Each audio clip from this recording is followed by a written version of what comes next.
Welcome to the Teacher Career Coach podcast with your new host, Elizabeth Sudo. She started her teaching career in 2014. She found she needed a career change after all the changes the pandemic brought to the teaching world. So she transitioned outside of the classroom into an administrative assistant role and now works as an operations manager for a tech startup. Get ready for discussions on all things related to teacher transitions, interview prep, addressing burnout in the classroom, and so much more. Here's your host, Elizabeth Sudo. Welcome back to the Teacher Career Coach podcast. You can find us on all your social channels at Teacher Career Coach or on our website, teachercareercoach.com.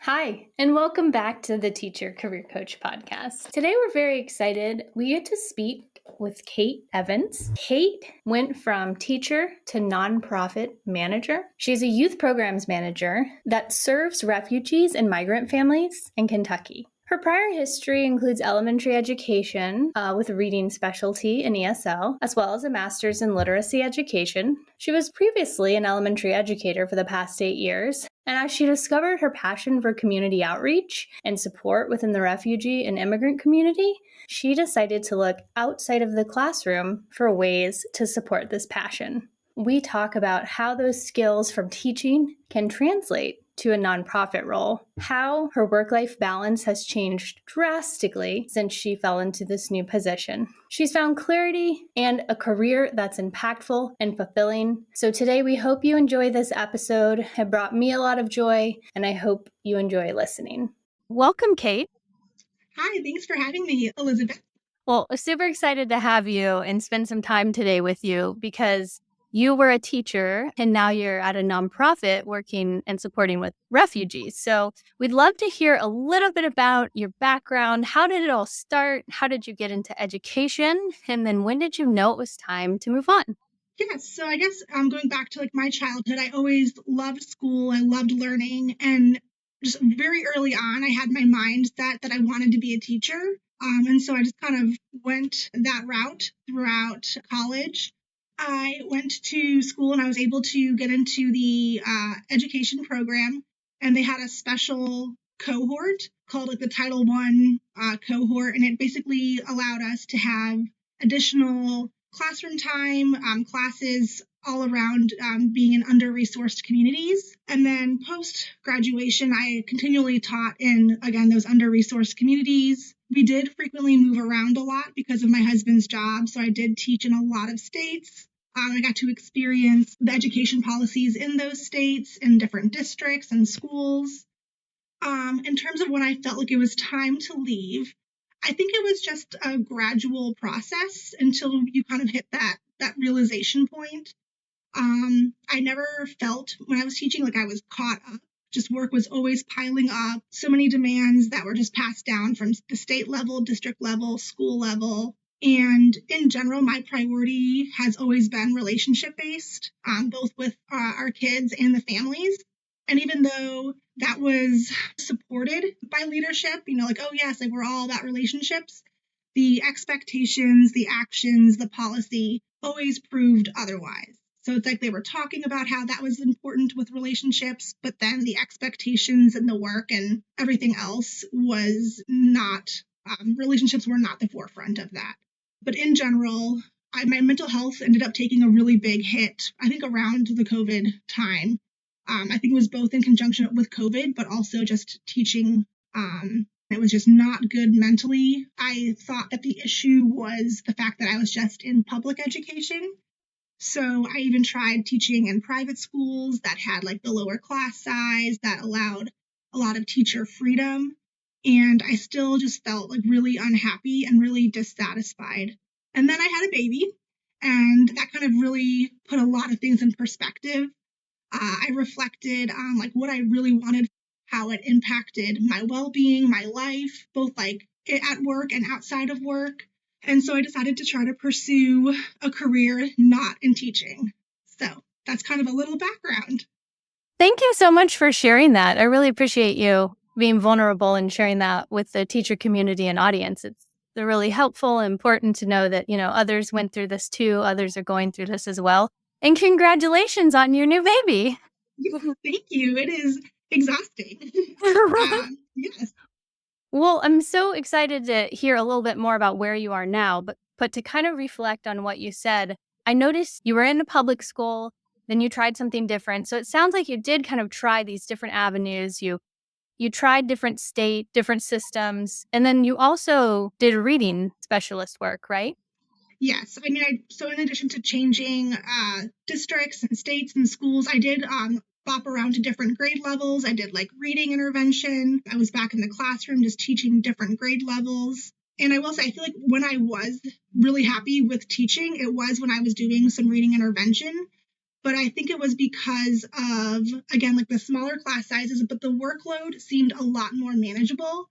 And again, I was able to really focus on those relationship pieces in the career. And then that just was not, again, sustainable, just district policy and pay and all of that. So, Okay, that's very helpful. The teacher career coach course, they recommend, if you're in education, try something different, a new grade level, a coaching position, a specialist. You really were very thoughtful about this next transition and how you wanted to support your mental health and going forward.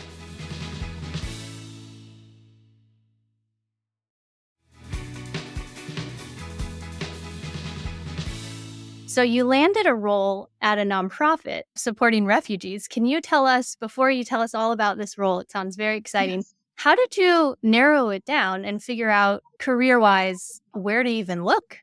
Yeah, I think that was also really overwhelming is when I made the decision to look outside of teaching. It was like, well, what is there? Because again, going back, I'd always been focused on teaching, like that was it. And so the thought of like there being other things was like, well, what is it?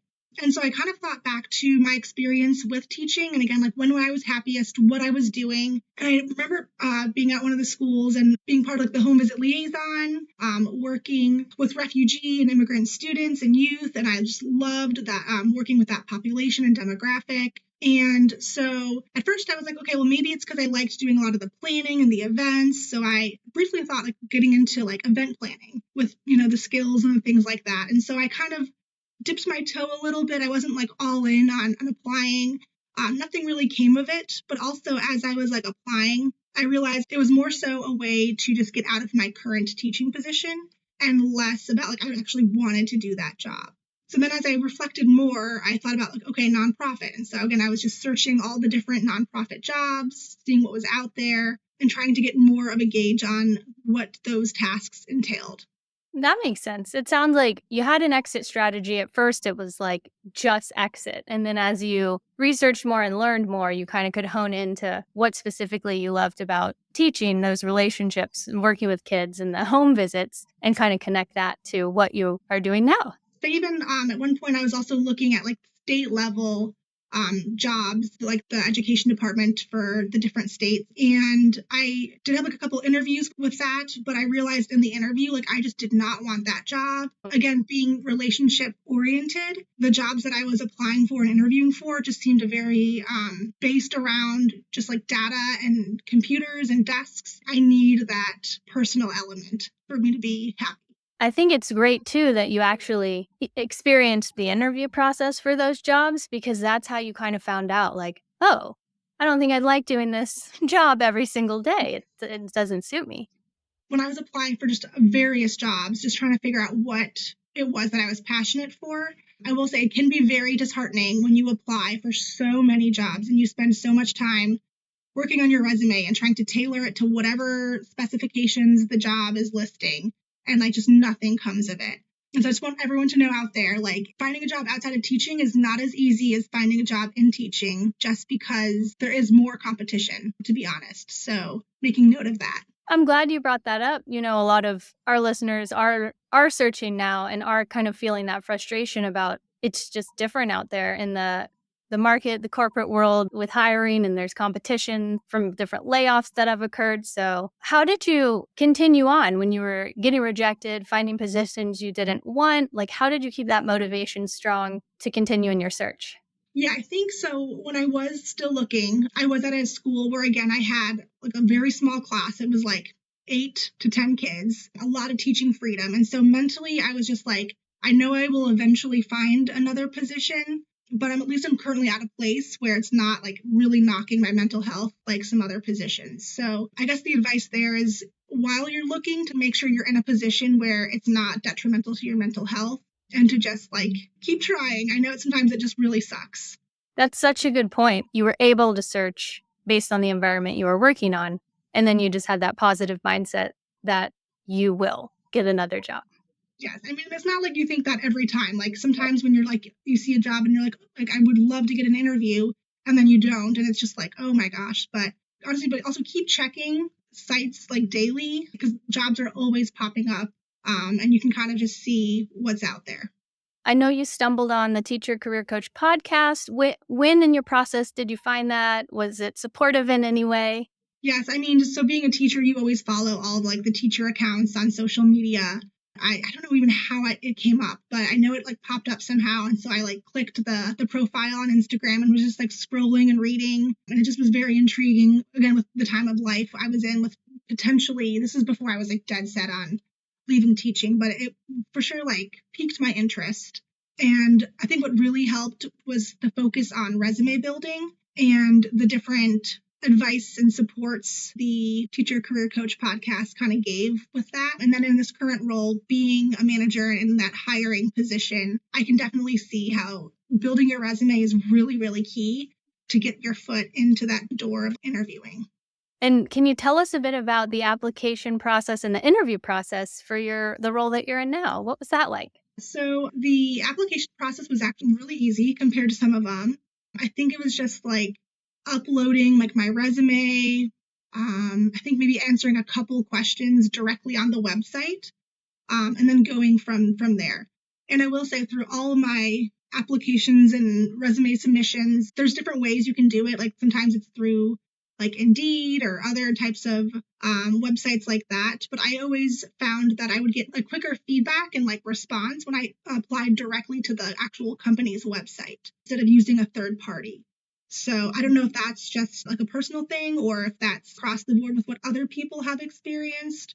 But I also just mentally felt like when I submitted it directly to the company's website, it was going, like I felt like it was going to be seen rather than just like getting shuffled out from AI or different software. And then once they saw your resume, did they call you in for an interview? Was there a project or a screening that you had to go through? I just got an email saying like the date and time of when my interview was scheduled for, which I thought was a little odd because that's never, usually it was kind of like an email back and forth, like what works for you. Now being in this role, I understand just how busy you are. And so you kind of just give HR the dates and times you can interview, and then they set it up from there. There, of course, like if that doesn't work for you, you would be able to email HR and they would find another time. But luckily that time and day worked for me. And so I just was able to show up and interview. And how were you able to translate your skills from teaching to this new role during the interview? I will say that with my resume, it was kind of different. Like I had to, again, really tailor it to that corporate speak. I think that's the really key for teachers to know is we have so many skills and so much knowledge and training. We just need to learn how to translate it into that corporate. So, and this is all getting mentioned on like the podcast, but instead of talking about like students, talking about clients, little changes here and there. So doing that on my resume, I was just very corporate. It hurt my heart to get rid of all the colors. But then in the interview, I didn't use corporate speak because it's not as natural to me. I just talked about like youth and my experiences. That's the biggest thing I will say is just every question they would ask is taking it, answering it, but then providing that example that you had from like an actual situation or experience that you had encountered. Absolutely. Sharing the story and then the impact that the story had on what your goal was and what you were trying to achieve. And are you currently remote, in office, or hybrid? So I'm currently in office. However, my job allows me to just really get out and about with like the community and with the kids, doing different things. I'm currently in office and our organization is in office, but we work closely with other agencies that are hybrid, that are remote. So just because like I'm not remote or hybrid does not mean other nonprofits aren't. There's still lots of flexibility if that's something that you're looking for. Very good point. I'm super curious to just hear about your role and what you do day to day and kind of these different students that you work with, refugees. Tell us a little bit about that. Yes. I mean, I literally could talk about this job all day. Like, I have never been more excited or happy with where I am, especially with my career, which is wild to see, like, looking back where I've come from. And I know, so my personality is like, I'm not going to be happy doing the same thing where it's not challenging or I can't really get creative. And this job really allows me to be flexible and creative and like kind of find different solutions. Every day is different, which is really nice. I manage a team of 8 people, and so we are the youth program. We provide a variety of different services and resources to youth and their families. At our organization, they're all called clients, but I still, say youth and kids and family. We have a lot of different programs. We're just coming off of the summer program. We also do school registration. We work closely with the school district. We have an ECE program. We do mentoring, college and career support, case management, provide referrals, do donations and backpacks. So that's just kind of a brief overview of all the different things that we're able to provide our families. That's amazing. It sounds like you're doing all the things you loved working with kids without these wild expectations from third parties and state and government. Yes. I mean, we still, because we are a nonprofit and our funding comes through grants federally, we do have some private ones. So there is still a lot of like stipulations. But in the classroom, when you do get to know those kids and you do see that they need different types of support that is not necessarily education, it's really hard to do that and do your normal classroom stuff. Like, you really are like the social worker, the friend. You're filling all these roles and wearing all these hats. But with this position I'm in, I'm really able to do all the other things that I did in teaching, but really do them well. There's still like a lot of parameters and things like that, but in general, it's just a lot more fun. And in terms of resources available, do you have clients or students who speak different languages and then the ability to have translators to support with that? Or how does that look? Yeah, so a lot of our families come in speaking different languages. We have a very large Congolese population that speak Swahili and Kinyarwanda and variations of that.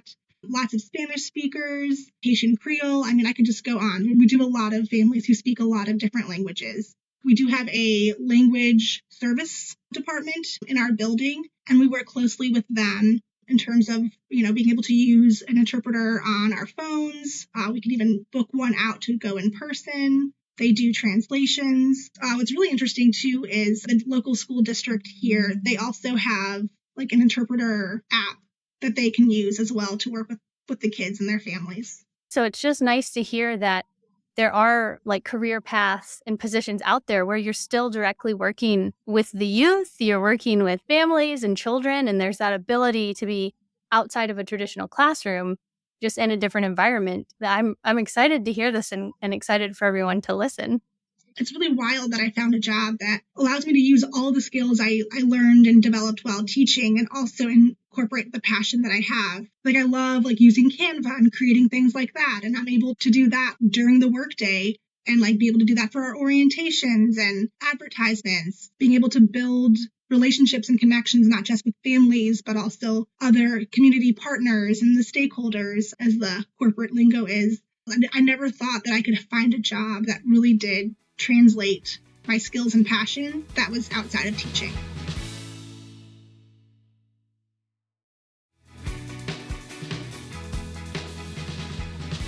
But for those who are in the classroom and they might connect with this episode and say, oh, I'm interested in this, would a good next step be to go to their district to see if they have a home visit program or a community engagement program?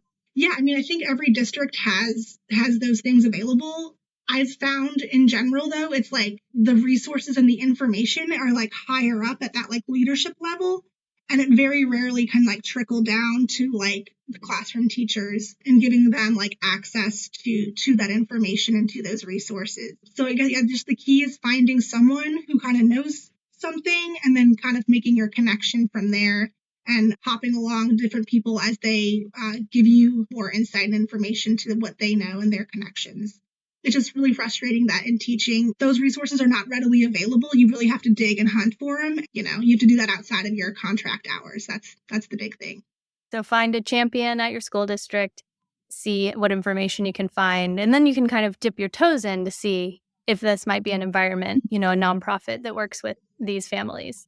And even here, the nonprofit community, I didn't realize how large and how interconnected it is. Just if you can just find one local nonprofit and kind of even reach out to them and see what resources they have, they will likely jump and be able to kind of give you more information as well. So if you can't find it in your school district, just try to find a local nonprofit. And we are all very eager to always provide support and resources because that's our job.